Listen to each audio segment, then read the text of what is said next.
Hey guys, నేను మళ్ళీ మీ జస్కిరత్ Singh రంగి. So ఇవాళ రావు బాహుబలి అయితే చూడడం జరిగింది. వీడియోలోకి వెళ్ళిన తర్వాత అందరికీ ఒక చిన్న నోటీస్. ఛానల్ నచ్చినట్లయితే లైక్ చేయండి, వీడియో నచ్చినట్లయితే సబ్స్క్రైబ్ చేయండి. ఇవే తగ్గించుకుంటే మంచిది. ఇంక సోది లేకుండా సినిమాలోకి వెళ్ళిపోతే నాకైతే మూవీ నచ్చింది భయ్య. మూవీ నచ్చడమే కాదు, నాకైతే చాలా బాగా ఎక్కింది. ఎందుకంటే ఇలాంటి experimental films first of all తేడా కొట్టేస్తాయి. ఎప్పుడో కానీ గామి, కల్కి, బ్రహ్మయుగం ఇలాంటి సినిమాలు తరచుగా వర్కౌట్ అవుతూ ఉంటాయి. సో అందులో రావు బహదూర్ ఒకటి. కానీ మూవీలో ఒక నెగిటివ్ పాయింట్ ఉంది, అంటే కొన్ని ఫ్లాస్ ఉన్నాయి. అవి ఓటీటీలోకి వచ్చిన తర్వాత డిస్కస్ చేసుకుందాం. మనం మూవీ గురించి, స్క్రీన్ ప్లే గురించి, డైరెక్షన్ గురించి, మ్యూజిక్ గురించి, ప్రొడక్షన్ కాస్ట్ గురించి ప్రతిదీ పక్కన పెట్టేసి మూవీలో ఒకే ఒక్క దాని గురించి మాట్లాడుకోవాలి. అదే సత్యదేవ్ గారు యాక్టింగ్. మూవీలో సత్యదేవ్ గారు చాలా బాగా యాక్ట్ చేశారు. సత్యదేవ్ గారి కెరియర్ బెస్ట్ యాక్టింగ్ అని నేను చెప్తాను. మూవీ ప్లాట్ లైన్ ఏంటంటే, హీరోకి లివర్ క్యాన్సర్ ఉంటుంది, తను ఇంకా ఎలా బతుకున్నాడో, ఇంకా తన ఫ్లాష్ బ్యాక్ స్టోరీని మొత్తం చూపిస్తారు సినిమాలో. మూవీలో ట్విస్టులు చాలా బాగున్నాయి. మనం ఆ ట్విస్టుల గురించి మాట్లాడుకోకూడదు, కానీ క్లైమాక్స్ వాజ్ ఇన్సేన్. సూపర్ ఉంది క్లైమాక్స్. అండ్ మూవీలో నాకు హైలైట్ అనిపించిన సీన్స్ వచ్చేసి, ఫస్ట్ హాఫ్ లో సింగిల్ టేక్ తోటి 9 minutes సీన్ ఉండిద్ది. ఆ సీన్ సూపర్. నెక్స్ట్ కుసుమ అనే క్యారెక్టర్ ఆర్క్ చాలా ఎమోషనల్ గా ఉండిద్ది. ఆ క్యారెక్టర్ యొక్క ఫ్లాష్ బ్యాక్ కూడా చాలా బాగుండిద్ది. అది కూడా చాలా బాగా ఎంజాయ్ చేశాను నేను. మూవీలో కెమెరా వర్క్ కూడా చాలా బాగుంది. ఎందుకంటే ఆ వైడ్ షాట్స్ అనే ఒక ఐడియా చాలా బాగుంది. కంపోజిషన్ చాలా బాగా యూస్ చేశారు మూవీలో.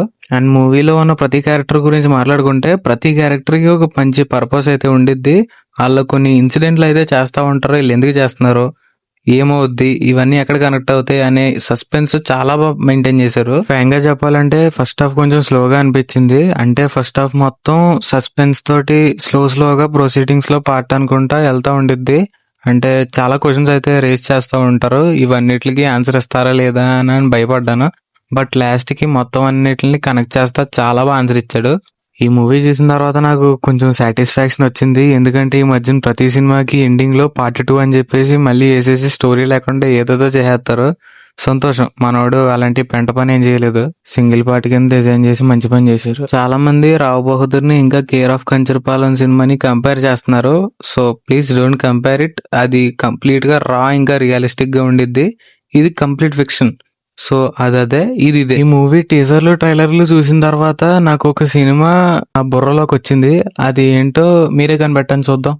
హింట్ ఏంటంటే, ఈ మధ్యన ఆ మూవీ ఎందుకు తీసావరా ఊహా అని అడుగుతున్నారు అందరూ. హింట్ 2 ఏంటంటే, ఆ మనిషి కొల్లా లగ్జరీలో నివసిస్తున్నాడు.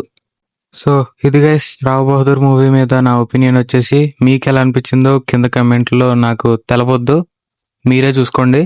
అండ్ వీడియో నచ్చినట్లయితే సబ్స్క్రైబ్ చేయండి. వీడియో నచ్చకపోతే లైక్ చేయండి, అయినా కూడా సబ్స్క్రైబ్ చేయండి. సో రెండు కలిపి చేశారంటే మీరు లైక్ చేసినట్టు అవుతుంది, సబ్స్క్రైబ్ చేసినట్టు అవుతుంది, దాంతోపాటు లైక్ సబ్స్క్రైబ్ చేసినట్టు కూడా అవుతుంది. So see you on the next one. అంతవరకు టాటా.